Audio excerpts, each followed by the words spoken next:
What does Trump actually want when it comes to Iran? Does he want to make a peace deal? Or is he preparing for something more aggressive?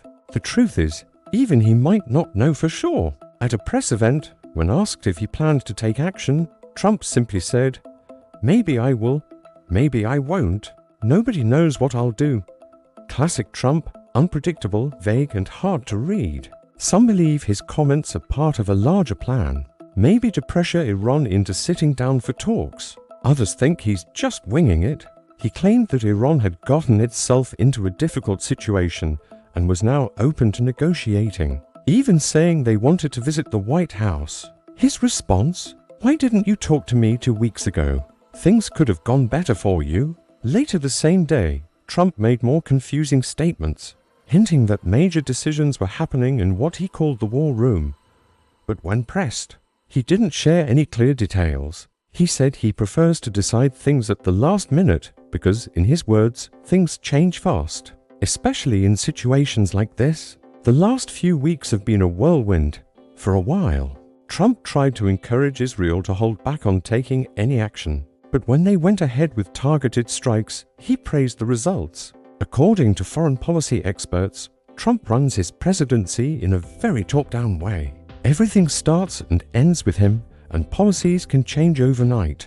That unpredictability can confuse allies, rivals, and even his own team. Inside the White House, few people really know how Trump decides on these things. Some reports say he cut his trip to a global summit short, either to deal with the Iran situation or just because he was bored and ready to leave. His main stated goal is stopping Iran from building nuclear weapons. That's been consistent. But how he plans to achieve that, with talks or with pressure, seems to shift day to day. This approach is also at odds with his campaign message. In 2016, Trump positioned himself as someone who would avoid getting dragged into conflicts overseas. He said his focus was peace in the Middle East, not more chaos. Back then, he often called the previous deal with Iran a disaster and warned that US involvement in the region had caused more problems than it solved. He even criticized former President Obama for making strong public threats without following through, saying that kind of messaging weakened America's reputation. In contrast, Trump points to his own decisions, like the missile strike in Syria in 2017, as proof that the world takes him seriously. But that makes his current stance tricky. He has made big demands, like calling for Iran's complete surrender, without giving clear details on what that actually means. Experts say that kind of language can make diplomacy even harder.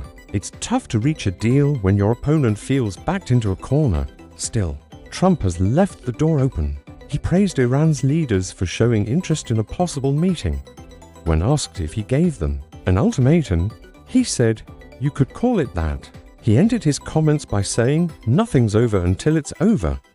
Things move fast. Let's see what happens." And that sums it up in Trump's world. Things can swing from one extreme to the other, all in a matter of days.